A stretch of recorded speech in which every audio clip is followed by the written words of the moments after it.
할렐루야. 네, 모든 영광을 하나님께, 귀한 간증을 주신 그 하나님이 하셨습니다. 할렐루야. 네.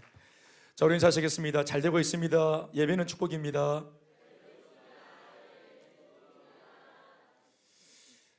가끔씩 우리가 영상을 통해서 NGO가 하는 이 이제 국제구호 단체가 하는 일들을 영상으로 볼라치면 저 가난하고 또 살기가 어려운 빈민한 나라에 고통받는 아이들, 또 가난에 주려 있거나 병에 걸려 있는 아이들을 화면에 담아서 그 영상을 볼 때 참 우리로 하여금 후원을 해야 되겠다 하는 감동을 일으킬 때 그 내용이 뭐냐면 아주 긍휼한 마음을 입게 하고 또 불쌍히 여기는 마음이 있게 해서 이제 우리가 후원해야 되겠다 이런 마음을 일으키는 뭐 이런 정도의 스토리입니다. 그러나 오늘 우리가 필리핀 간증을 통해 들은 선교 이야기와 또 이어서 보게 된 지난 코로나 3년 가운데 인도에서 어떤 일이 있었는지 하는 이 짧은 영상을 통해 들었던 보고의 내용은 어떤 불쌍하다, 참 가련하다 이런 것이 아니라 오히려 참 우리에게 참 주는 그런 건강한 메시지가 있는 것 같습니다. 동의하시면 아멘 하시고. 불쌍하다, 안 됐다 이게 아니라 돌아보니까 어떻습니까? 저는 개인적으로 제가 영상을 보면서 참 내가 안 됐다 이런 생각이 듭니다. 진짜 강한 자가 저들이고 내가 진짜 약하구나. 저들이 정말 건강하고 우리가 정말 어떤 면에서는 나 자신이 참 이렇게 배부름에 또 안일함의 병에 걸려 있구나 하는 생각을 했습니다.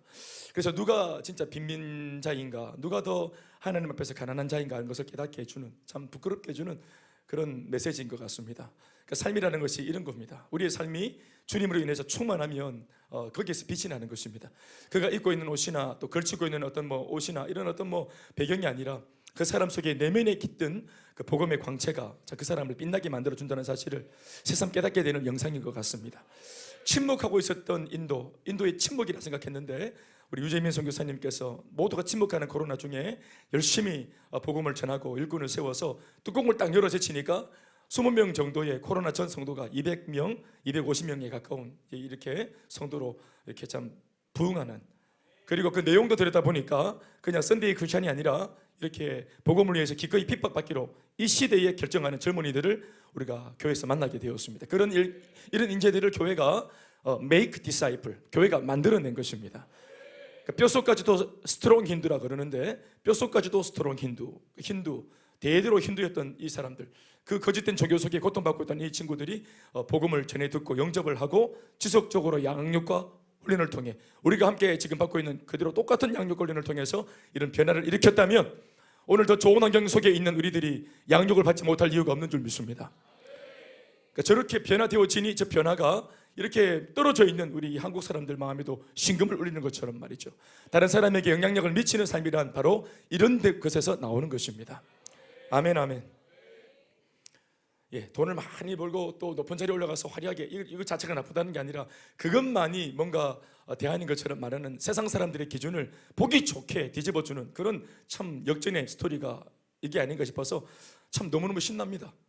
예, 우리는 돈을 많이 벌어 세상을 역전할 그런 뭐 가망은 좀 없으니까 그렇지만 내게 있는 것으로 네게 주노니 곧 나사렛 예수 그리스도 이름으로 일어나 걸어라 할 수 있는, 내 용돈을 줄 테니까 용돈으로 일어나 걸어라가 아니라 내 잘난 내 얼굴 보면서 힘내가지고 용기 내어서 일어나 걸어라가 아니라 내게 있는 것을 네게 주노니 곧 나사렛 예수 그리스도 이름으로 내가 네게 명하여 기도해 줄 때 이 이름의 권세를 통해서 일어나 걸어라, 이렇게 할 수 있잖아요. 인생의 문제를 해답으로 탁 이렇게 우리가 이제 진단할 수 있고 도와줄 수 있는 거, 여러분 그게 우리 속에 지금 있습니다. 아멘, 아멘. 지금 예수 믿는 우리에게 있어요. 복음이 있습니다. 3월 말까지 아우리치 신청을 하셔서 7월 마지막 주에 이렇게 지금 영상으로 보는 이 고귀한 간증을 우리가 진짜 실물 영접해서 직접 가서 내 몸으로 내 손으로 필리핀과 인도를 만지고 보고 느끼고 또 그렇게 할 수 있는 기회를 여러분 잡으시기 바랍니다. 오늘 하나님의 말씀은 이어지는 이삭의 야곱의 이야기로 아직까지 야곱이 어리기 때문에 이삭이 주가 되는, 야곱의 아버지 이삭이 주가 되는 그런 이제 과도기 이야기를 우리가 읽고 있습니다. 이삭은 야곱과에서의 아버지인데 26장 전체를 우리가 지지난주에 살펴본 바와 같이 부족했지만 그러나 하나님 은혜를 통해서 어렵지만 부족하지만 순종할 줄 아는 믿음으로, 그러나 순종하는 믿음을 하나 보시고 부족해도 하나님께서 이삭의 믿음을 만들어 가시는 장면을 읽었습니다. 나중에는 자기 생존을 위해서 마누라도 팔아먹었던 쪼잔한 인생이 이제는 양보할 줄도 알고 다투지 않고 하나님의 주권을 믿는 거로 손을 움켜잡는 것이 아니라 펼 줄도 아는 성숙한 신앙의 사람으로 변모해 갔던 것을 보았습니다. 우물을 파고 양보하고 나중에 하나님을 통해서 또 이제 충만하게 되어지는 복의 주인공이 되는 장면을 읽었습니다. 젊은 시절 이삭의 모습이었습니다. 그 당시에 이제 야곱과 에서는 좀 어린 시절이었으니까 이삭이 그런 신앙으로 달려갔어요. 그러니까 아버지가 이런 신앙으로 달려갔을 때 이삭의 아버지 아브라함에 못지않은 그런 신앙으로, 진짜 아브라함의 언약이 이루어질 만한, 이것이 대대로 물려질 만한 그런 참 신앙의 사람인 것 같다, 이런 느낌을 주는 그런 대목을 읽었죠. 그런데 26장과 27장은 한 장밖에 차이가 안 나지만 이 한 호흡 사이에 많은 시간이 흘러가면서 전혀 우리가 잘 알아먹지 못하는 낯선 이삭의 모습을 오늘 본문에서 읽게 됩니다. 이미 물리적으로도 이삭이 많이 늙었습니다. 나이가 많은 이삭으로 등장을 합니다. 오늘 본문 27장 1절에 이렇게 말하고 있습니다. 이삭이 나이가 많아 그리고 눈이 어두워 잘 보지 못하더니 맏아들 에서를 불러 이르되 내 아들아 하매 그가 이르되 내가 여기 있나이다 하면서 맏아들을 부르는 장면. 나이가 많은, 눈도 잘 안 보이는 아주 노쇠한 노인의 모습으로, 병약한 노인의 모습으로 큰아들 에서를 불러 제치는 그런 장면으로 본문은 시작하고 있습니다. 여러분, 이 본문은 그냥 나이 든 아버지가 노인이 되어서 죽을 날이 가까워서 이제 자기 아버지가 자기한테 전수해 준 소위 장자에게 넘겨주는 축복권, 이 축복권을 맏아들에게 주는 이런 단순한 장면이 아닙니다. 이 속에는 많은 어떤 역학 구도들이 있는데 오늘 말씀으로 그것을 조금 이렇게 드러내 보겠습니다.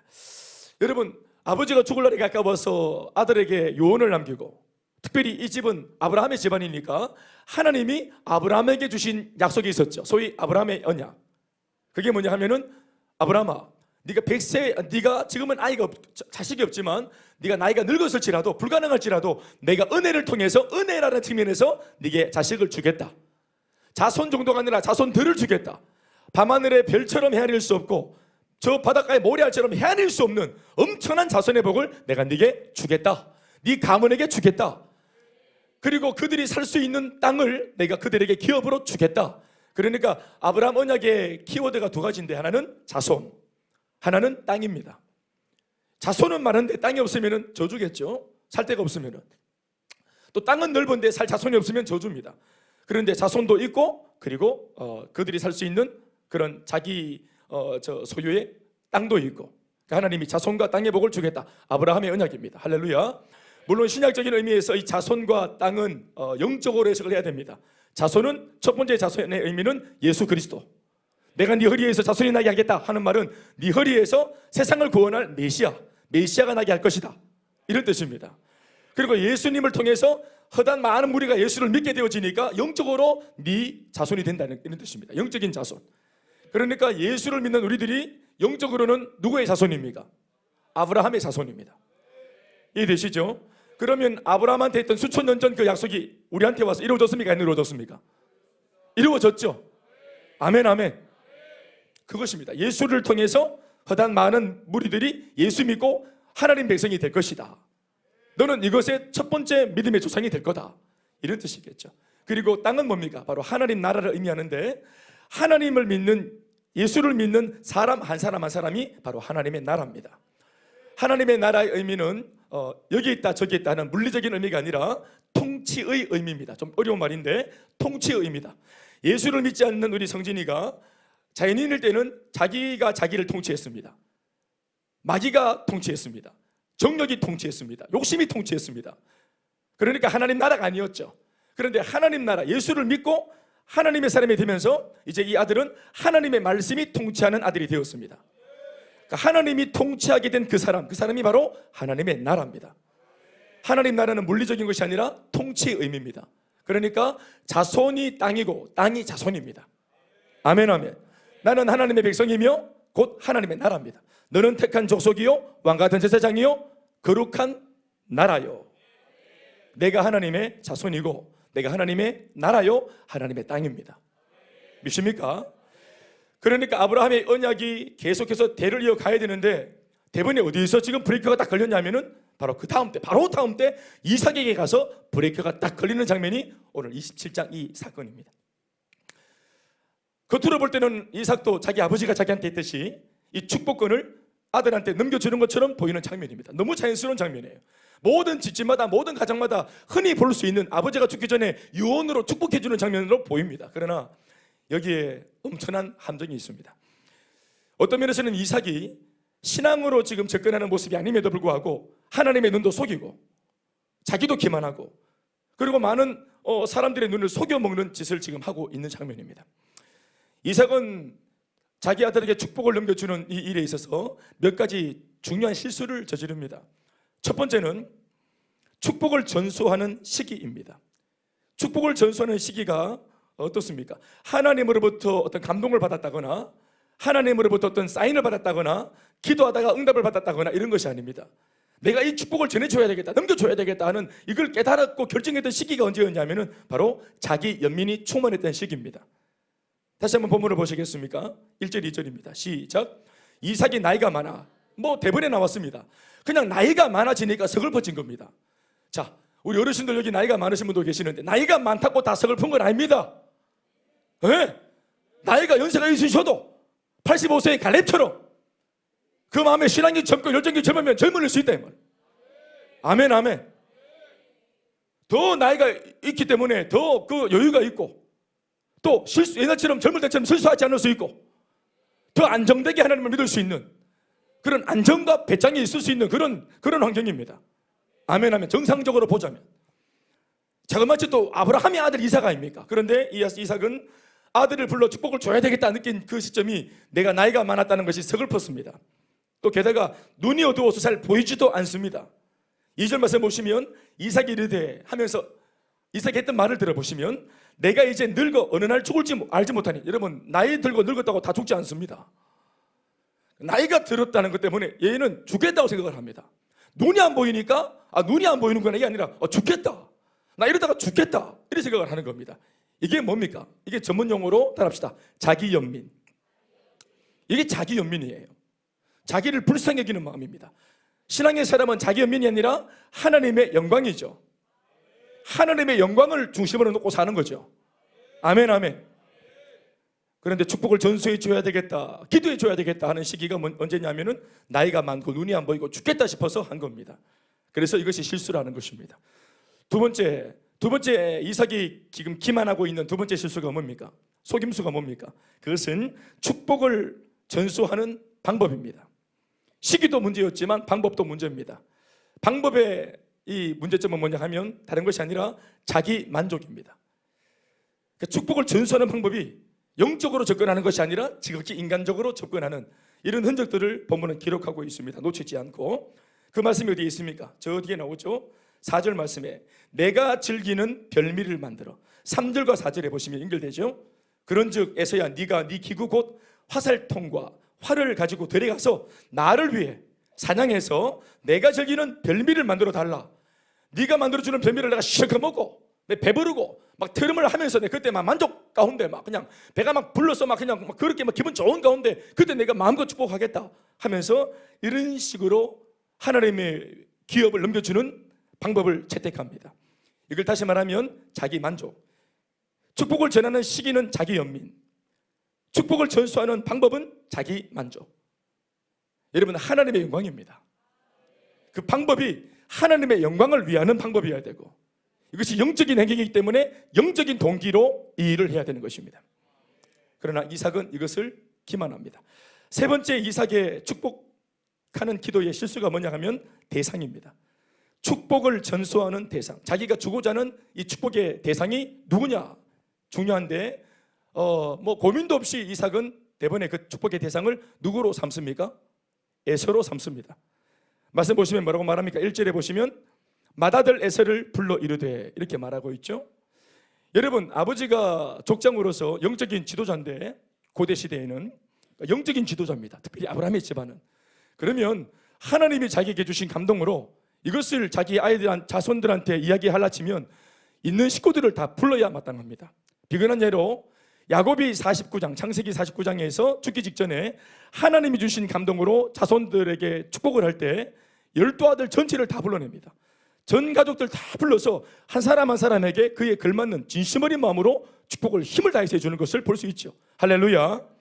그러면 오늘 누구를 불러야 되는 겁니까? 에서만 아니라 자기 부인 리브가도 부르고 아들 에서도 부르고 그리고 야곱도 부르고, 그렇게 해서 하나님 주신 감동으로 하나 그에게 맞는 말씀들을 전하는 것이 옳은데, 그렇게 하지 않고 이삭은 그냥 처음부터 끝까지 그냥 자기가 마음에 드는 에서여야 한다는 것입니다. 그 에서를 부릅니다. 그러니까 축복을 넘겨주겠다고 자기가 이미 작정을 했습니다. 에서. 여러분들이 다 알고 있죠? 말씀 전체를 봐서 알고 있는데 정답이 뭡니까? 오늘 아버지 이삭은 누구에게 이 바통을 넘겨주는 것이 옳습니까? 하나님의 뜻이 뭡니까? 바로 에서가 아니라 야곱이었습니다. 큰 자가 어린 자를 섬기리라. 형이 동생을 섬기리라. 이 장자는 에서지만 장자권은 동생에게 가는 것이 하나님의 뜻입니다. 이런 하나님의 뜻을 이미 아이를 낳기 전 복중에 아이들이 있을 때 이미 하나님이 이 부부한테 들려준 바가 있습니다. 이미. 그러니까 이삭이 하나님 말씀을 알아요, 몰라요? 알고 있습니다. 야곱이 바로 장자권을 가져야 될 영적인 장자라는 것을 이삭이 알고 있어요. 그런데도 처음부터 이삭은 야곱을 왠지 모르겠는데 야곱이 싫었어요. 그러니까 처음부터 에서를 편애하고 에서만 위했습니다. 심지어 마지막 축복권을 넘겨주는 장면에서도 본인은 내 생각에는 하면서 에서를 고집합니다. 그러니까 여기에 이 장면에 하나님 앞에서 기도했다거나 말씀 앞에 고민했다거나 이런 흔적이 없죠. 그러니까 처음부터 하나님 말씀을 묻은 것입니다. 그러니까 처음부터 하나님 말씀을 기만하고 의도적으로 외면하고 무시하기로 작정을 한 겁니다. 이걸 이제 확증 편향이라 하죠. 그러니까 자기가 지금 너무 오랫동안 이걸 주장했기 때문에 하나님 말씀은 야곱이었지만 너무 처음부터 오랫동안 에서를 주장했기 때문에 마치 내가 그때 하나님께 들었던 메시지가 야곱이 아니라 에서였는데 내가 착각하는 거 아닌가 하고 자기가 믿고 있는 것을 이게 진짜 진리라고 확신하는 거예요. 여기에 맞춰서 모든 상황을 다 맞추는 겁니다. 자기 스스로가 속았죠, 이미. 신앙생활을 이렇게 하는 분들도 많습니다. 여러분, 이삭을 보시면 마지막 네 번째 이삭의 실수는 기준입니다. 축복을 전수하는 기준입니다. 하나님의 말씀이 아니라 자기 자신이 기준입니다. 특별히 여호와 하나님, 또 뭐 하나님의 뜻, 하나님의 말씀에 이르기를, 이런 것이 없고 모든 주어가 자기입니다. 에서를 시켜서 축복을 주겠다고 단서를 달 때 모든 이 행위의 중심이 심지어는 에서도 아니고 다음 세대도 아니고 그냥 자기입니다.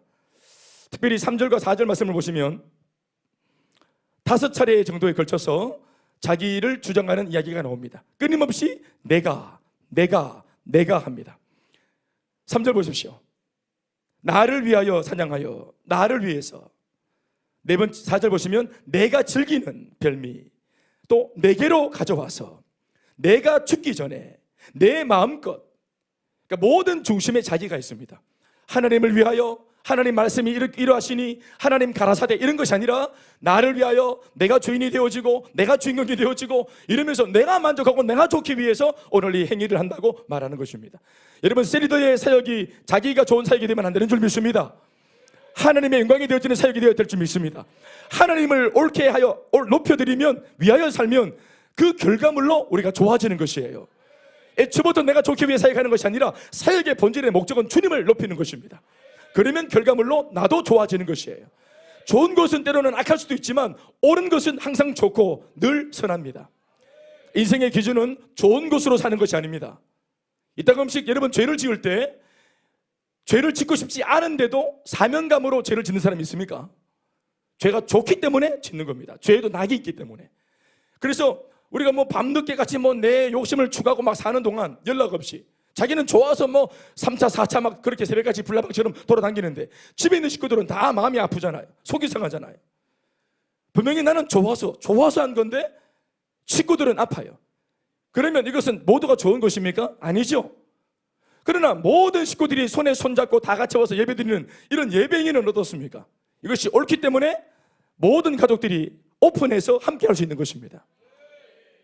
그러니까 옳은 것이 좋은 것입니다. 아멘, 아멘. 나를 위하여 내가 즐기는 내게로 가져와서 내가 죽기 전에 내가 마음껏 끊임없이 자기가 중심이 되어 있죠. 이만큼 이 이삭이 이미 궤도에서 벗어나 26장에 봤던 그 이삭이 이미 아닙니다. 이런 이삭을 향한 성경의 평가는 눈이 어두워 잘 보지 못하더니입니다. 다른 것이 아니라 이삭이 나이가 많죠. 그리고 뭔가 자기중심적으로 뭘 하려고 합니다. 그런데 이 모든 것에 그 내용을 놓고 성경이 하나의 단서를 굳이 붙여놨습니다. 눈이 어두워 잘 보지 못하더니 이렇게 적어놨죠. 이것은 당시 나이가 많은 이삭의 상황을 적어놓은 것이 아니라 이삭의 영적인 상태를 굳이 성경이 적어놓은 겁니다. 물론 육안도 잘 어두웠겠지만 나이가 많아서. 그러나 더 중요한 것은 뭐냐면은 영적인 식별을 못할 정도로 분별력이 없는 지금의 야곱, 이삭을 지적하는 장면입니다. 고대시대 족장의 축복은 하나님의 축복을 대신하는 영적 권위에 의한 영적인 행위임을 함의하고 있죠. 굉장히 중요한 이 사역입니다. 다음 세대에게 축복권을 넘겨주는 장면은 이것은 그냥 물리적으로 아버지가 넘겨주는 것이 아니라 영적인 장면이에요. 이건 영적인 사역입니다. 아멘, 아멘. 그래서 축복을 승계해 주는 주체가 먼저는 매우 중요했고, 이삭이 말이죠. 또 그 시기와 방법 역시도 매우 중요합니다. 이것은 지극히 이삭 자체의 사역이 아니고 이삭과 자식 간의 일이 아니라 하나님의 일이기 때문에 그렇습니다. 세리드가 인턴을 세우고 인턴에게 분가를 시켜서 한 리더를 세우는 것은 영적인 사역입니다. 아멘, 아멘. 그런데 무엇보다 오늘 본문의 기록을 보면 축복권을 승계하는 주체자였던 누굽니까? 누구? 축복권을 승계하는 주체자가 누굽니까? 이삭. 그러니까 아비 이삭에게 문제가 있다는 사실이 드러난 겁니다. 방금 제가 서론에서 언급했던 이삭의 4가지 실수가 바로 그걸 말하는 것입니다. 오늘의 이삭이 어떤 사람으로 존재하고 있는지를 제가 오늘 말씀을 통해 지금 여러분에게 지적을 했습니다.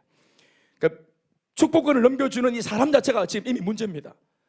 원하기는 좀 더 기도하고 좀 더 돌아보고 이 중요한 일을 놓고 내가 실수할 만큼 신앙이 떨어진 건 아닌가 하고 말씀을 돌아보고 기도하고 그래서 회개할 것을 회개하고 그래서 이것이 하나님의 일이 되도록 돌아보는 사람이 되었으면 참 좋았겠죠.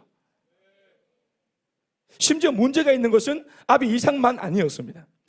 그 축복을 승계할 유력한 후보였던 지금 이삭이 계속 고집부리고 있는 바로 아들 에서 역시도 이미 장자의 자격을 상실해 있었다는 것을 우리는 이미 말씀을 통해 알고 있습니다. 에서의 혐의는 뭡니까? 바로 오래전에 장자권을 경히 여기고 팥죽 한 그릇에 이 권리를 동생한테 쉽게 팔아넘겼던 행위, 그리고 26장 마지막에 기록되어 있었던 이방 민족인 헷 족속의 딸과 한순간 정욕에 이끌려서 자기 마음대로 부모에게 말도 안 하고 욕정에 이끌려서 그 여자와 결혼을 했던 행위입니다. 어떤 면에선 에서가 딱히 하나님 앞에서 어떤 악한 의도를 가지고 일부러 이런 행동을 한 것이 아니라 하나님의 은총을 받지 못한 자연인 에서, 죄인인 에서 속에서 그저 자연스럽게 이런 행동들이 뿜어져 나왔는데 이 모습이 바로 죄라는 것을 성경이 적고 있는 것입니다. 그러니까 자연인에서는 하나님께 내가 죄를 지어야지, 하나님을 아프게 해야지 이러고 죄를 지은 게 아니라 자연인에서는 이미 죄인이기 때문에 하나님의 통치가 없기 때문에 그냥 자기 때는 산 게, 자연스럽게 산 게 그게 죄가 되는 겁니다. 이게 죄가 되고 실수인지도 모르고 그냥 내가 원하는 대로 내 욕정대로 사는 겁니다. 그냥 마치 지금 우리가 보는 불신자들의 모습과 똑같습니다. 하나님을 아프게 하려고 불신자들이 작정을 하고 그렇게 삽니까? 아니죠. 하나님과 관계없이 그냥 자기는 자기대로 사는데 그게 결론적으로 사실은 하나님의 말씀에 전체가 다 거기 벗어나 있는 겁니다. 다 범법행위예요. 불순종하려고 한 것이 아닌데 자연스럽게 살았는데 이 법을 갖다 대보면은 전부 다 하나님의 말씀에서 벗어나는 것들입니다. 사랑하는 여러분, 우리는 이 사실을 잘 기억해 둬야 합니다. 하나님의 은혜를 입고 하나님으로부터 선택을 받은 사람이 누리는 축복이 뭔가 하면 누구에게나 보편적으로 있을 수밖에 없는 이런 에서와 같은 연약하고 못난 삶을 모든 인간은 태생적으로 가지고 있지만 특별히 하나님께서 그 정욕대로 살지 않도록 붙들어 주시고 인도해 주셔서 오직 하나님을 통하여 진짜 제대로 된 인생을 살 수 있는 혜택을 예수 안에서는 우리가 가질 수 있다는 것입니다. 아멘, 아멘. 당시 에서나 야곱이나 사실 똑같아요. 부족한 것으로 놓자면 똑같습니다. 에서의 죄 행실이나 야곱의 죄 행실이나 똑같아요. 그런데 야곱의 복이 뭡니까? 하나님이 야곱을 선택하셨기 때문에 부족한 야곱을 계속 돕는다는 것입니다. 에서는 어떻게 되었습니까? 똑같지만 에서는 선택을 받지 못했기 때문에 버려둠을 당한 것입니다. 하나님의 은혜가 작동한 사람과 은혜에서 멀어진 사람의 모습을 극단적으로, 똑같이 태어났지만 죄인으로 하나님의 선택이 머무르는 사람과 그렇지 못한 사람, 하나님의 은혜가 머무르는 사람과 그렇지 못한 사람의 오늘 삶을 말해주는 것입니다. 그러니 죄인으로 존재하는 이 세상 모든 죄인들에게 있어 최고의 축복은 하나님의 선택을 받고 그 죄악된 삶에서 벗어나 출애굽하는 은혜를 입은 것입니다. 아멘, 아멘. 야곱이 바로 이 은혜를 입은 겁니다. 아니, 야곱만 아니라 오늘 저와 여러분 모두가 하나님으로부터 받은 은혜가 바로 이 은혜입니다. 아멘, 아멘. 여러분, 우리가 에서입니다. 에서. 우리가 에서인데 하나님께서 야곱처럼 여겨주시고 야곱이 받았던 그 선택의 은혜를 우리한테 주셨던 겁니다. 이사야 43장 1절의 말씀이 바로 이 사실을 확인시켜 주시는 말씀입니다. 다 같이 한번 소리로 시작. 야곱아, 너를 창조하신 여호와께서 지금 말씀하시느니라. 이스라엘아, 너를 지으신 이가 말씀하시느니라. 너는 두려워하지 마라.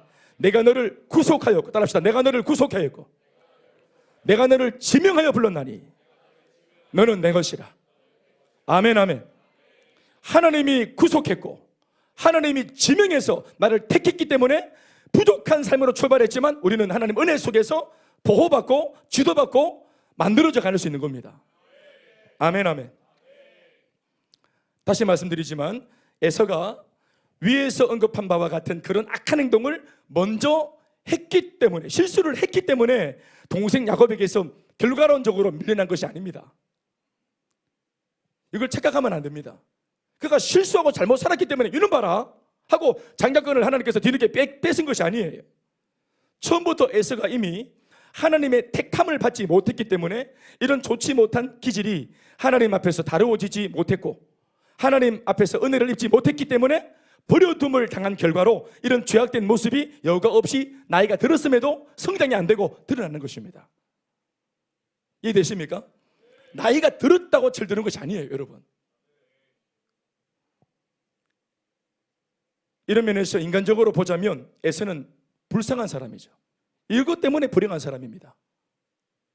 뭡니까? 하나님의 은혜를 입지 못했다는 거예요. 뭐 이거 누가 뭐라고 말하겠습니까? 하나님이 선택을 하셨는데. 그러나 이런 말씀들을 통해 성경이 우리들한테 교훈하고 있는 강조점이 뭔가 하면 에서나 야곱이나 본질상으로는 두 인물 모두가 하나같이 에서처럼 막대먹은 인생이 될 수밖에 없었으나 하나님께서 특별히 야곱만큼은 택하여 붙들어 주시니 하나님의 위대한 선택과 집중의 은혜 덕분에 야곱은 형 에서와는 다른 인생으로 변화될 수 있었다는 사실입니다. 에서가 버림받았다라는 것이 강조점이 아니라, 물론 그렇지만 에서를 하나님이 버렸다가 강조점이 아니라 에서와 다를 바가 없었던 야곱이 하나님으로부터 은혜를 입어 택함을 받았다라는 것이 강조점입니다. 아멘, 아멘. 일찍이 하나님께서 아브라함에게 주셨던 약속, 소위 아브라함의 언약을 그의 자손들을 통해 이루어 가시려고 하시는 하나님의 구속의 역사 앞에서 사실상 가장 위협이 되고 가장 큰 장애가 되었던 인물은 아브라함의 아들이자 오늘 본문 야곱과 에서 쌍둥이의 아버지였던 이삭입니다. 하나님의 일을 함에 있어서 제일 큰 장애물은 이삭입니다. 여러분, 적은 밖에 있는 것이 아니었습니다. 하나님의 은혜를 망각하고 세속적으로 변질돼 버린 이삭이 하나님의 역사와 진행 과정 가운데 가장 큰 걸림돌이었습니다.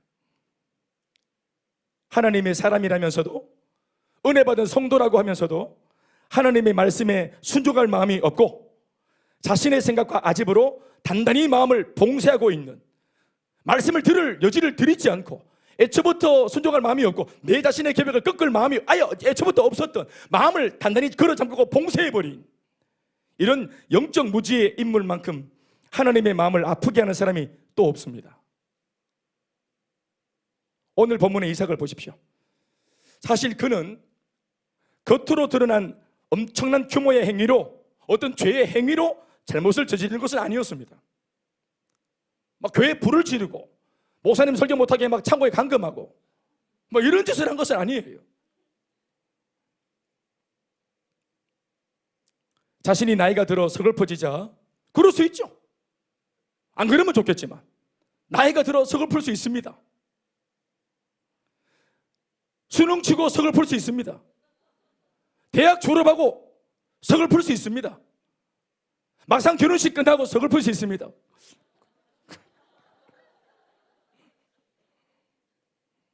안 그러면 좋겠지만 그럴 수 있어요. 단기 선교 결정하고 그럴 수 있어요.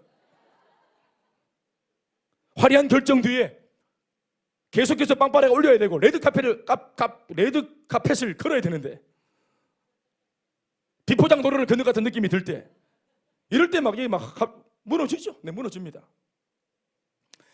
이런 상황에서 그동안 자신이 의지하고 있던 에서에게 먹을 것을 준비해 오면 내가 네게 축복권을 주겠다고 주장을 하는 이 늙고 초라하고 병약한 이삭이 무슨 큰 죄를 그렇게 지었다고, 마치 나라를 팔아먹은 죄를 지은 것 마냥 난리를 치다면서 이 모든 것은 너무 과도한 비약이 아니냐고 우길 수도 있는 입장이 아니겠습니까?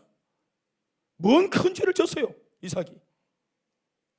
눈이 안 보이는 게 뭐 안 비고 싶어서 안 빗습니까? 저도 지금 눈이 침침하다.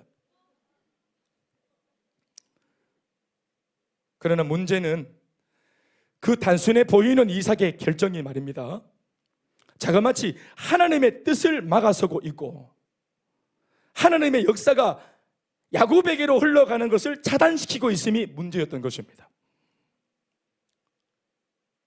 액션이 큰 죄는 아니지만, 야단법석 드러나는 큰 어떤 스케일의 죄는 아니지만, 이 작은 결정이 하나님의 역사를 지금 위협하고 있고 뜻을 거스르고 있으니 이게 큰 죄가 되는 것입니다.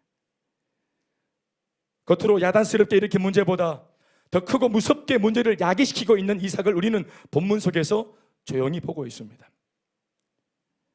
조용히, 그리고 은밀하게 하나님의 역사인 것처럼 포장되어진 이 불순종의 행위가 더 치명적으로 무서운 법입니다. 원래 밤새 소리 없이 조용히 내린 눈이 한도 이상으로 쌓이게 되면 그 소리 없이 쌓인 눈이 결국 마을 전체를 집어삼키는 산사태를 일으키는 법입니다.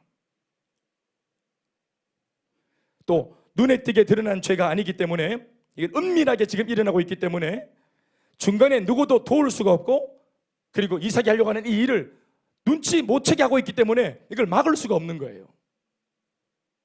사실은 뒤에 보면 알겠지만 그의 아내 리브가가 아니었다면 이 무서운 불순종의 역사는 실제로 진행이 되었을지도 모를 일입니다. 이삭의 이 불순종의 행위가 진짜 에서에게로 진행이 되었다면 오늘 인류 전체에게 막대한 피해를 끼치게 됐을 겁니다.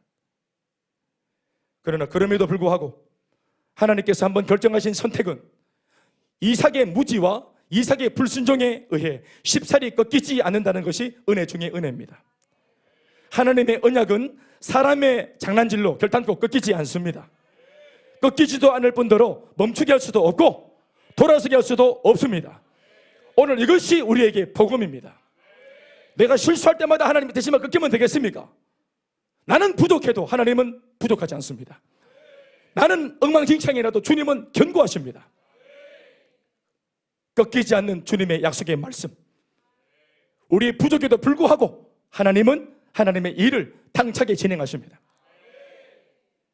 위기인 듯 보여도 하나님의 역사는 어떻게든지 멈추지 않고 다시 진행되어 줍니다. 오늘 이 본문도 그렇습니다. 이삭이 순종하지 않으니까 이 상황을 바로잡기 위해 하나님께서 급하게 파견하신 인물이 바로 그의 아내 리브가입니다. 사실상 리브가는 오늘 이 사건 전과 후에 다른 어떤 사건에도 특출나게 등장하는 일이 없는 인물입니다. 말씀을 열어보십시오. 리브가는 별로 역할이 없습니다. 이삭의 부인으로서 쌍둥이를 낳은 것 말고는, 낳은 것 말고는 사명이 없는 것처럼 보입니다. 그러나 하나님께서는 리브가를 바로 이 중요한 일에 사용하시기 위해서 이제껏 이삭의 아내로 그의 곁에 가만히 두고 계셨는지 모를 일입니다. 이렇게 해석을 해도 전혀 문제가 안 될 정도로 리브가는 이 위태로운 상황에서 결정적인 역할을 합니다. 하나님은 리브가에게 남편 이삭의 이 어리석은 계획을 알게 하셨고, 우연히 들은 것이 아닙니다. 하나님께서 알게 하시는 겁니다. 이에 대하여 대책을 강구하도록 하십니다. 5절에서 10절까지의 말씀을 우리 다 같이 한번 소리를 읽겠습니다. 시작. 이삭이 그의 아들 에서에게 말할 때 리브가가 들었더니 하나님께서 들려주신 것입니다.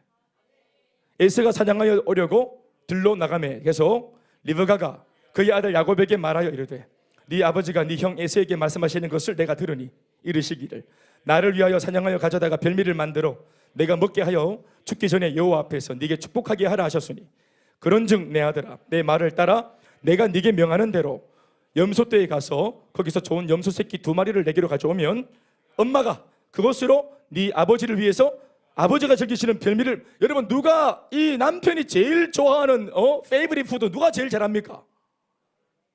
부인이 제일 잘합니다. 부인이 고춧가루 뭐 몇 개 넣는지 다 알아요. 부인은 남편이 된장찌개 어느 정도 양 맞춰야 되는지 농도를 맞춰야 되는지 부인이 제일 잘합니다. 부인이. 에서가 아무리 실력이 좋아도 부인만 하겠습니까? 부인이 최고입니다. 부인은 다 알아요. 우리 아내들은 다 알고 있습니다. 그래서 다 아는 이 부인들을 쓰시는 거예요. 때로 제가 이렇게 막 씹고 있으면 왜 웃는지도 압니다. 우리 부인은, 우리 집사람. 예?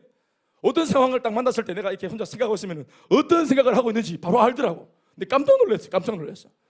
20년밖에 안 살았는데도 다 알면, 내 속을 다 알면, 여기 30년 살고 40년 사신 분들은 조심하세요. 우리 진짜 뭐 하여튼 윤석 주사님 봉투 얼굴에 뒤집어 쓰고 다니셔야 돼요. 다 읽습니다. 벌써 다 들킨다. 제 인간이 저 와죽하는지 이거 다 아는 거예요. 10절 시작. 네가 그것을 네 아버지께 가져다 드려서 그가 죽기 전에 네게 축복하게 하여서 잡수시게 하라. 그가 죽기 전에 네게 축복하기 위하여 잡수시게 만들자. 에서에게 가는 축복을 다시 우리가 이걸 막 가로채 가지고 너한테로 돌리자. 네가 받아라 이 복을 하고 엄마가 애를 쓰고 있죠. 다시 아멘합시다. 에서에게로 하마터면 거의 넘어간 공을 중도에 리브가가 나타나서 인터셉트를 한 상황이 펼쳐진 것입니다. 김민재 선수 아시죠? 최고의 수비수 인터셉트. 공격수가 거의 다 제껴가지고 골 넣으려 하는데 갑자기 뒤에서 혜성처럼 나타나서 정광석과 같이 골 딱 가로채서 빼나가는 김민재. 리브가 최고의 수비수. 가로채기의 명수 인터셉트. 이거에 리브가입니다. 리브가가 자신의 남편에게 한 일을 세상적인 관점에서 보자면 이것은 필경 부도덕한 이 아녀자의 무식한 행동이라고 볼 수 있습니다. 어때 아녀자가 하면서 쥐아비의 선한 뜻을 이러면서 우리 옛날 어른들 그렇게 하시겠죠. 암탉이 울면 안 된다 하면서 이렇게. 남편을 상대로 둘째 아들 야곱과 함께 계략을 꾸민 것이니까 마누라 리브가의 이런 행동은 자신의 남편의 불순종과 크게 다를 바가 없어 보인다라고 볼 수 있겠죠. 이걸 부창부수라 합니다. 잘못된 결정을 내리는 남편이나 이걸 또 막 거짓말로 또 뒤집어 엎는 마누라나 막 부창부수다. 막 그나물에 그밥이다. 선한 게 없다 이 집에는. 이렇게 할 수 있습니다. 실제로 제가 좀 자료를 뒤져보니까 많은 신학자들, 대체로 신학자들도 이 리브가의 행동에 대해서 그렇게 뭐 편을 드는 사람이 별로 없는 것 같더라고요. 그러나 지금 제가 리브가의 행동을 설명하고 뭐 납득시키기 전에 우리가 조금 더 큰 그림으로 봐야 될 것, 좀 더 강조점을 두고 봐야 될 것이 뭐냐면 이삭이 지금 하나님의 위대한 뜻을 지금 엎으려고 한다는 것을 우리가 주목해야 됩니다. 행위는 작은 거지만, 죄악의 행동은 작은 거지만, 한 번 뭐 예배 빠졌고, 뭐 한 번 뭐 그냥 죄 지었고, 한 번 뭐 이렇게 뭐 그냥 뭐 또 정욕대로 살았고, 행위는 작은 행위지만 이 행위가 불러올 바장은 큰 것이라 이 말입니다. 왜요? 이삭은 아브라함의 아들이고 장차 예수님의 계보를 이어야 할 약속의 가문의 주인공입니다. 그가 처해 있는 환경이 크고 그가 처해 있는 그런 직분이 막중하기 때문에 작은 죄도 엄격한 것이에요. 물론 죄가 다 나쁘지만 여기 예를 들어서 여기 상홍이가 하여튼 한잔 한 거하고 제가 한잔 한 거하고 다르지 않습니까? 똑같은 그거 알코올이지만 이 친구가 한잔 한 거랑 제가 한잔, 여러분들 입장에서 어떻습니까? 상홍이 저 냄새 나는데? 했는 모양이다. 상호 요즘 힘들다 하더라. 그래 뭐 남친 여친도 없고 그러니까 그럴 수 있겠지. 우리 막 이렇게 이해하는 입장으로 나는 목사님 입에서 저 봐라 저 봐라 니코틴 왔다 저거 봐라 이봐래. 교회 철수 교회 철수다 바로. 그러면 안 됩니다. 안철수 그러면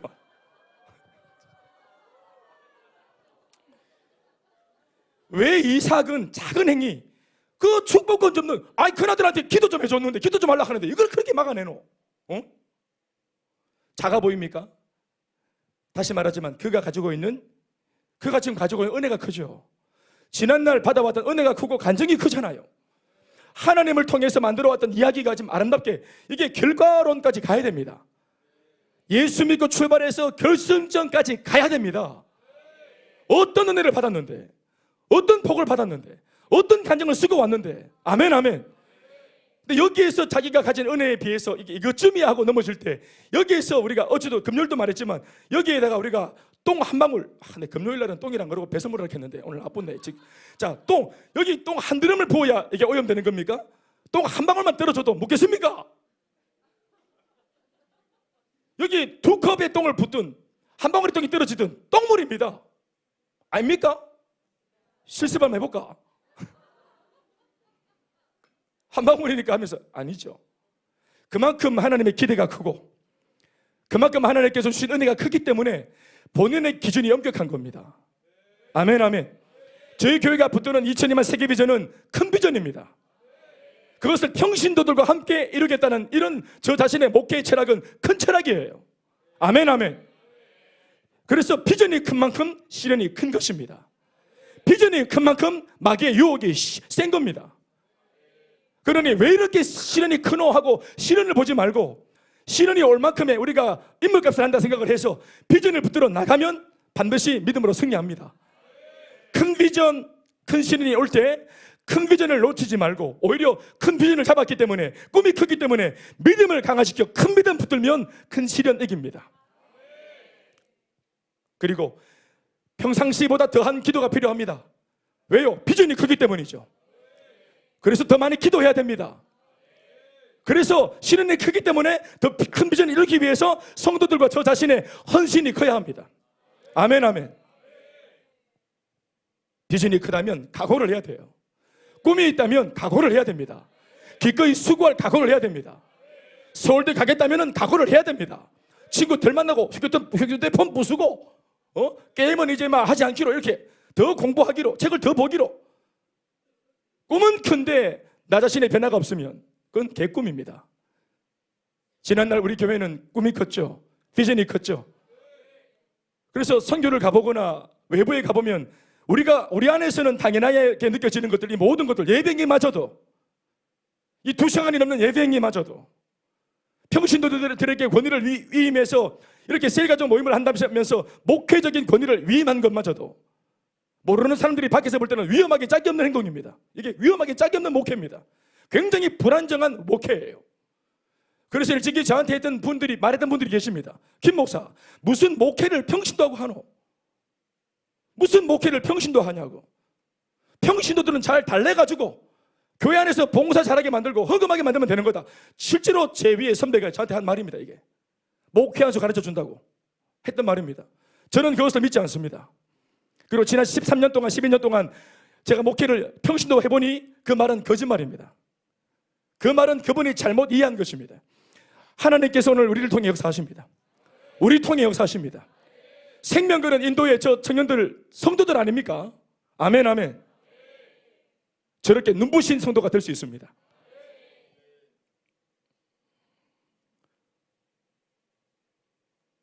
그러나 이삭은 지금 이것을 봉쇄하려고 하고 있고 이것을 지금 가로막으려고 하고 있습니다. 행위는 작아 보이지만, 죄의 행위는 작아 보이지만, 그러나 하나님은 이것을 아주 엄중한 상황으로 보고 계시는 것입니다. 하나님 앞에서 진짜 제대로 실수를 하고 있는 장본인이 오히려 이삭임을 감안한다면 그 부인 리브가가 남편을 상대로 꾸민 이 일은 오히려 지혜입니다. 리브가가 꾸민 계획의 의의는 하나님이 선택한 야곱 대신 에서에게 집중하고자 하는 이삭의 불의한 계획을 막는 것이었으니, 신앙적인 견지에서 보자면 리브가의 민첩하고 창의적인 이 행동은 하나님의 법을 바로잡는 은혜의 행위이자 그리고 의로운 행위가 되는 것입니다. 이거 아멘이십니까?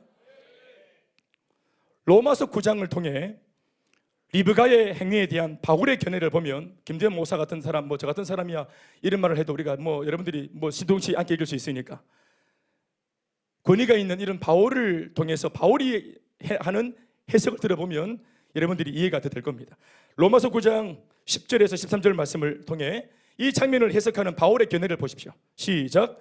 그뿐 아니라 또한 리브가가 우리 조상 이삭 한 사람으로 말미암아 임신하였는데 그 자식들이 아직 나지도 아니하고 무슨 선이나 악을 행하지 아니한 때에 택하심을 따라 되는 하나님의 뜻이 행위로 말미암지 않고 오직 부르시는 이로 말미암아 서게 하려 하사 리브가에게 이르시되 큰 자가 어린 자를 섬기리라 하여. 임신 중에 이미 엄마가 들었습니다. 하나님 말씀을. 큰 자가 어린 자를 섬기리라. 기록된 바 내가 야곱은 사랑하고 에서는 미워하였다 하신 것 같으니라. 에서를 왜 미워했다 표현합니까? 악한 행동을 했기 때문이 아니라 하나님께서 야곱을 선택을 하신 겁니다. 어떤 선과 악의 행위가 나오기 이전에, 행위를 보고 판단하기 이전에 이미 하나님이 주권으로 야곱을 선택을 하신 것입니다. 이미 하나님의 선택과 결정을 말씀을 통해 알고 있었던 리브가는 어떤 말씀입니까? 큰 자가 작은 자를 섬기리라. 하나님의 선택은 야곱이라는 사실을 리브가는 알을 낳을 때부터 지금까지 기억하고 있고 알고 있습니다. 그러면서 자기가 알고 있는 하나님의 말씀에 잇대어서 자기 남편을 처음부터 봤는데, 남편은 애가 태어나면서부터 태어나기 전에 분명히 말씀을 같이 들었거든. 부부가 한나라시에 같은 말씀을 들었는데도 불구하고 끊임없이 자기는 하나님 말씀을 저버리고 에서를 고집했단 말입니다. 처음부터. 이게 리브가는 이상했던 거예요. 이제나 달라질까 저제나 달라질까 아무리 주목해보지만 이삭은 바뀌지 않습니다. 처음부터 끝까지 그냥 에서를 계속 고집합니다. 장자권을 쉽게 박주 한 그릇에 팔아치웠다는 얘기를 들어도, 제 상상입니다만은 이걸 소문으로 들을 수도 있잖아요. 들었을 때도 용납합니다. 문제 삼지 않아요. 해족속 딸과 이방인과 자기 맘대로 족장에게 허락도 안 받고 결혼을 막 해버려. 이렇게 정뚝대로 살고 사고 치는데도 아버지가 이것을 용인하고 야단치지 않아요. 이건 뭔가 문제가 있는 겁니다. 리브가가 오늘 이 행동은 한 번에 나온 것이 아니라 자기 남편 이삭이 뭔가 은혜에서 많이 멀어졌다는 거. 이 남편 일치겠다 이거 사고 치겠다. 가만두면 일치겠다. 그리고 그 마지막 방점이 뭐냐면, 그게 바로 뭐냐면은 오늘 축복권을 대놓고 공식적으로 에서에게 넘기겠다는 겁니다. 이걸 막기 위해서 리브가가 행동했던 것입니다. 이해되시면 아멘 하시겠습니까? 그러므로 이것이 리브가를 탓할 상황이 아니라는 걸 말하고 있는 겁니다. 제가 리브가 변호사가 아닙니다. 제가. 그러나 저는 리브가 편이 되었습니다. 말씀을 딱 묵상해 보니까 리 집사가 맞아요. 어느 셀입니까? 이 셀 리더가 잘 가르친 것 같아요. 앞으로 리브가 셀을 만들어 보세요. 리브가는 생각합니다. 하나님으로부터 받은 말씀이라면, 또 하나님의 뜻이 섰다면 우리 인간이 볼 때는 어떠할지라도, 사실 여러분 솔직히 인간적으로 볼 때는 가사에 도움이 되는 에서가 진짜 좋지 않겠습니까? 뭐라도 하나 잡아오니까. 야곱은 늘 먹어요. 늘 소비자야. 큰아들은 나가서 사신도 잡아오고 돼지도 잡아오고 엎드기 벗기고 말이야 감자탕도 끓여주고 이러는데, 얘는 늘 뜨개질하고 손톱에 느끼우시라고 이러고 이 군대라도 가겠나 이래가지고 인간구실 하겠나 이래가. 그러니까 하나님 말씀을, 위대한 말씀을 탁 떠올리고 이 프리즘으로 야곱을 딱 듣다 보면은 형편없어. 이거 안 돼. 어떻게 이 말씀이 야한테 가야 되노? 아이고 그래 막 어떨 때는 남편이 많다 싶어요. 그렇지만 그런 인간적인 마음이 내게 득세할 때 리브가가 떠올렸던 것이 뭐였냐면은 하나님의 언약의 약속이었습니다. 꼴이 이래도 아가 이래도 하나님 다 뜻이 있겠지. 우리 눈에 보기에는 어떠하든지 하나님 선택을 하셨다면 주님 다 계획이 있으시겠지. 아멘 아멘. 교회 하나가 처음에 개척을 하면 얼마나 초라합니까? 털이 없는 맨드라미 매끈매끈한 야곱과 똑같잖아요. 우리 셀에 지금 뭐 하염없이 도움을 줘야만 하는 셀 가족들 보면은 야곱 같지 않습니까? 언제까지 저 탱기에 대놓고 싶은 마음이. 야곱, 인터는 뭐예요? 에서 뭐라도 하나 물어오잖아요. 근데 이게 이게 사람이 되겠나? 인간 구실을 하겠나? 이게 뜻을 정하고만 다 내니 되겠나? 요다일 보면 서글프고 중이 특별히 보면 서글프고. 이게 야곱, 하나님 말씀이 야를 통해 이루어진다고? 하나님의 위대한 약속이 이런 12년 된 이런 개척교회 근수 말그짐이라 했나 뭐라 해도 이런 걸 통해서 이루어지겠나? 이래 본다 이 말입니다. 아울렛이 일주일 갔다 온다고 뭐가 되겠나? 이래 생각한다. 하나님이 하십니다. 사랑하는 여러분, 하나님의 뜻은 꺾이지 않습니다. 결코 꺾이지 않는 것은 누구의 말처럼 우리의 마음이 아니라 하나님의 말씀이 꺾이지 않을 거예요. 한번 구속하시고 한번 지명하여 택했으면 부족합니까? 만들어 갑니다. 만들어 간다고. 리브가는 남편도 자기와 같이 하나님의 선택과 결정을 알고 있음에도 불구하고 자꾸 그 말씀에서 벗어난 행동을 하는 것을 보게 되자 하나님이 사랑하신 야곱을 언약 위에 세울 요량으로 야곱을 변장시켜 이삭에게로 보낸 것입니다. 장남인 에서가 축복권을 승계받으면 이것은 자연스러운 것이지 은혜가 아닙니다. 다시, 그 집의 장남인 에서가 만약 축복권을 승계한다면 이것은 은혜가 아니에요. 이것은 당연한 겁니다. 인간적으로 보자면 이것은 상식이고 순리이고 자연의 법칙이죠. 큰아들이 맏아들이 장자권을 받아가는 것 말이죠. 로마서 9장 11절 말씀에 있는 표현대로라면 11절, 만약 에서가 장자권을 승계한다면 이것은 행위에 근거한 축복입니다. 에스라는 인물을 통해 하나님께서 우리에게 전하고 계신 메시지가 이것입니다. 11절, 9장 11절 시작. 그 자식들이 아직 나지도 아니하고 무슨 선이나 악을 행하지 아니한 때에 택하심을 따라 되는 하나님의 뜻이, 다시, 택하심을 따라 되는 하나님의 뜻이, 아멘 아멘, 행위로 말미암지 않고, 아이고 야곱이 더 이쁘네, 에서는 좀 미운 짓을 하네, 행위가 아니라 오직 부르시는 이로 말미암아 서게 하려 하사, 아멘 아멘. 오늘 예수를 아무나 믿는 것이 아닙니다. 하나님께서 이렇게 택정한 사람이 예수를 믿는 것입니다. 우리가 믿게 되어진 이 결과를 통해서 깨닫는 건 뭡니까? 아, 하나님 나를 택했구나. 내가 믿어지는 것이 내가 참 잘하는 것이 아니라, 제가 늘 하는 말처럼 오늘 제가 좀 오해를 좀 제가 벗어내면 늘 제가 했던 말이잖아요. 나는 내가 마음이 안 받지 좋기 때문에 이게 회개합니다. 하나님의 은혜라. 마음 받지 꼬물이라도 하나님은 역사하십니다.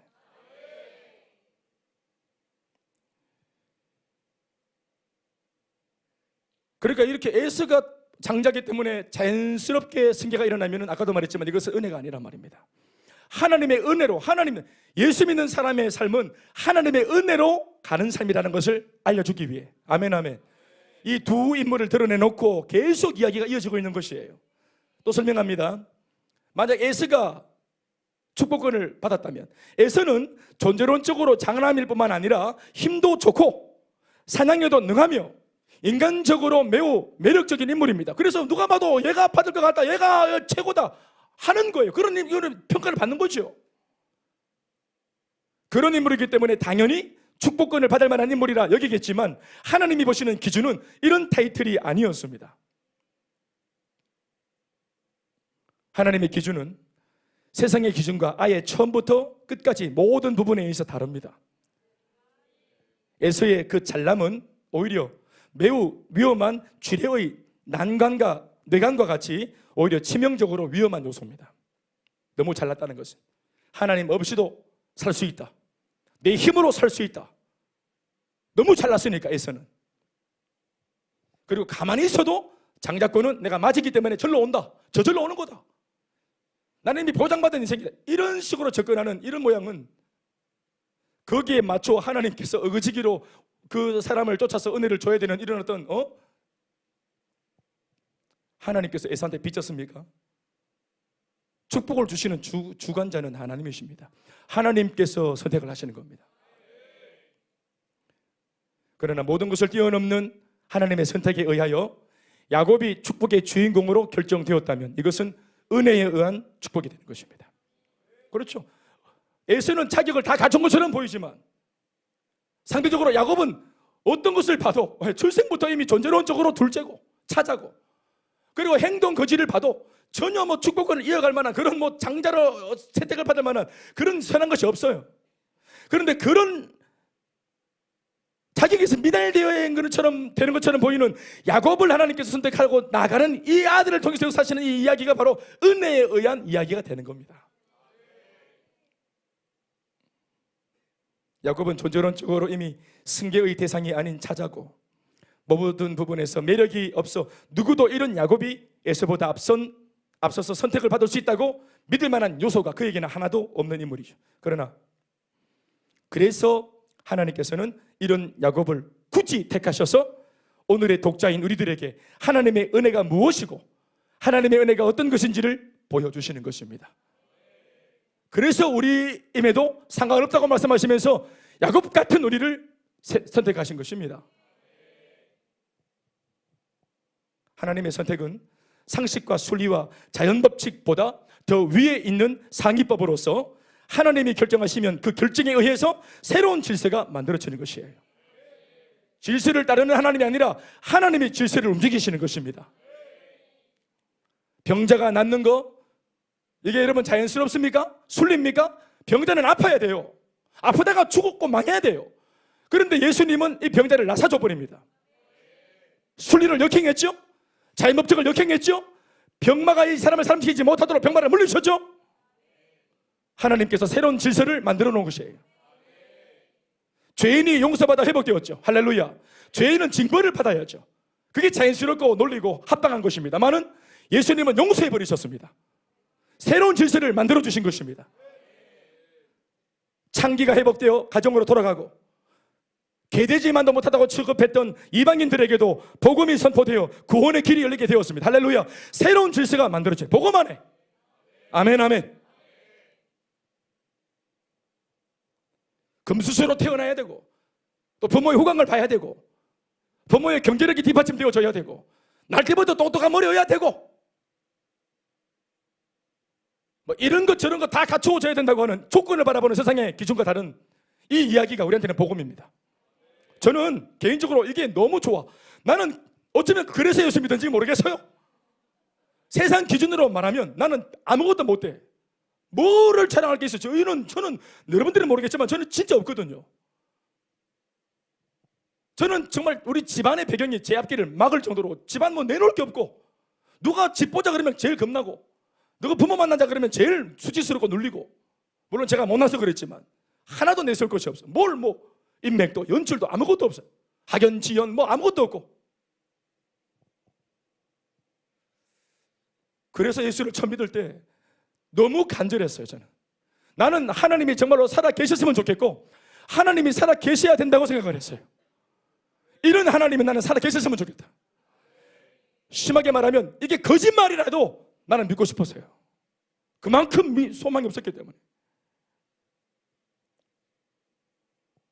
저는 그래서 지금 50이 넘은 제 나이에 돌아보아 19살 고3 때 예수를 믿기로 그 1990년 8월 7일 여름방학 그 주일 저녁 6시경 새벽 기도의 바닥에서 찬송가 그 당시 325장 주 예수 대문 밖에 1절, 2절, 3절 가사를 묵상하다가 예수 믿기로 결정한 그 대현이가 난 너무 자랑스럽다.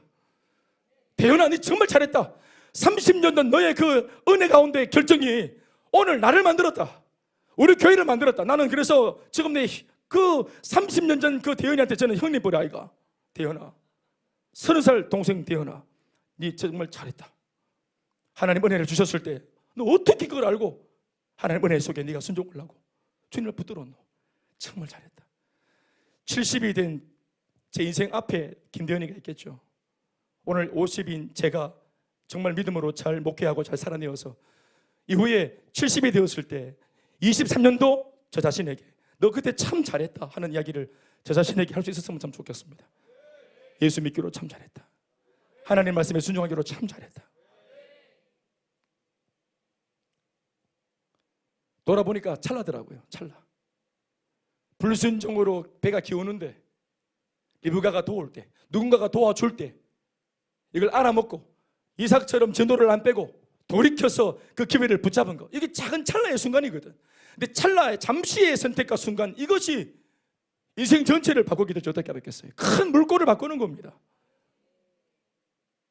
사랑하는 여러분, 이렇게 하라고 하나님께서 끊임없이 우리 인생에 하나님께서 일방통행으로 조금은 민망한 듯 깜빡이도 안 끼고 안 켜시고 하나님께서 말씀으로 계속 들어오시는 겁니다. 우리한테 돌이키라고, 돌이키라고, 말씀을 붙들으라고. 세상에서 학습받았던 세상의 가치와 교훈과 그 상식과 기준을 일단 내려놓고 말씀을 잇대어 살아보는 이 중요한 결정을 한번 해보라고. 끊임없이 우리한테 말씀마다 한결같이 마치 한 곳에다가 점을 놓고 끊임없이 같은 곳을 치는 것처럼, 이게 안 되면 딴 데 옮겨야 되는데 한 곳만 그냥 끝까지 막 아멘 할 때까지 막 끝까지 막 이거 막 비전과 사명 막 행복 모임 될 때까지 막 올리치 갈 때까지 막 계속. 그래, 빨리 행복하는 게 좋아. 빨리. 자꾸 정을 맞으면 머리만 띵하고 빨리 포기하는 게 나아. 빨리 포기. 항복하는 게 빨리.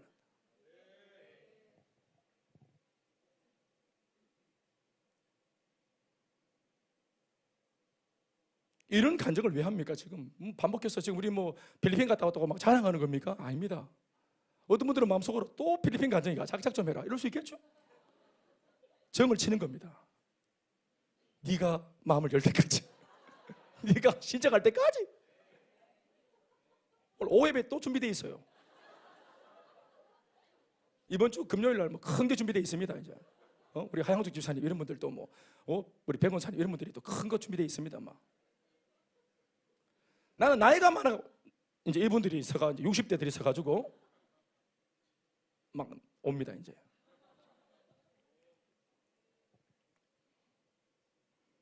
하나님의 은혜로 사는 것입니다. 그 새로운 질서가 만들어지는 것입니다. 바로 이 상황을 하나님 안에서 다시 정의치 시키기 위해 리브가가 등장하여 오늘 개입하고 있는 겁니다. 리브가는 심지어 이 모든 일 후에 일어나게 될지도 모르는 후폭풍마저도, 남편의 어떤 그런 질타나 어떤 공격마저도 자신이 친히 짊어지고 갈 것을 굳은 결심으로 고백하고 있습니다. 13절 말씀, 이것을 걱정하는 아들 야곱한테 엄마 리브가가 이렇게 말을 합니다. 다 같이 13절을 읽어보시겠습니다. 마지막으로 시작. 어머니가 그에게 이르되 내 아들아, 너의 저주는 내게로 돌리리니 내 말만 따르고 가서 가져오라. 같이 아멘 하십시다. 너의 저주는 아버지의 어떤 질타나 징계나 어떤 꾸지람은 내가 다 받겠다. 너의 저주는 내게로 돌리라. 여러분, 빗나간 자식 사랑이 아닙니다. 하나님의 은혜의 말씀을 지키려고 하는 엄마의 몸부림입니다. 아멘이십니까? 이 고백 속에는 저주가 없다는 것에 대하여 확신이 있는 사람의 말입니다. 아멘입니까? 진짜 저주가 있다고 믿는 것이 아니라 없을 것이라는 확신이 있어요. 그래서 이런 말을 하는 것입니다. 왜요? 의로운 결정을 했기 때문입니다. 야곱을 위한 리브가의 이와 같은 처사는 마치 우리를 향한 예수 그리스도의 희생의 이야기와 맥을 같이 합니다. 죄인인 우리를 다시 회복시켜 축복의 반열 위에 세우기 위해서, 바로 세워놓기 위해서 우리 주님께서 우리 대신 친히 담당하셨던 그 저주의 십자가 희생과 같은 이야기입니다. 갈라디아서 저 유명한 3장 13절 14절 이야기를 읽어보십시오. 시작. 그리스도께서 우리를 위하여 저주를 받은 바 되사 율법의 저주에서 우리를 속량하셨으니 기록된 바 나무에 달린 자마다 저주 아래 있는 자라 하였습니다. 이는 왜 이렇게까지 하셨는가? 그리스도 예수 안에서 아브라함의 복이 우리한테 미치게 하시려고 개인의 축복, 가정의 축복, 가문의 축복, 민족의 축복, 열방의 축복, 이 복을 부디 좀 누리고 살라고 저주는 당신이 담당하시고 엄한 사람한테 넘어가는 이 축복이 우리한테 돌아오도록 예수님이 십자가로 꺾으신 것입니다. 또 우리로 하여금 믿음으로 말미암아 뭐를 받게 하시려고? 성령의 약속을 받게 하시려고. 아멘 아멘. 그래서 지금 우리에게 성령이 오신 것입니다. 예수님께서 리브가처럼 저주를 몸으로 담당하시고 이 핸들을 꺾으셨기 때문에 우리에게 저주가 아니라 복이 임한 것이라. 말씀 뵙겠습니다. 그냥 단순한 한 집의 이야기입니다. 아빠, 엄마, 두 아들, 네 식구 이야기입니다. 그러나 이 네 식구의 이 하나의 해프닝, 에피소드가 우리에게 하나님의 말씀으로 오늘 들려지기 위해 이 말씀, 이런 사건이 오늘 당당하게 창세기 27장에 이렇게 기록되어져 있는 이유가 뭘까요? 나를 향한 하나님의 은혜가 결코 변함이 없다는 것을 우리에게 알려주시기 위함입니다. 오늘 야곱이 사실 야곱은 인식도 못합니다.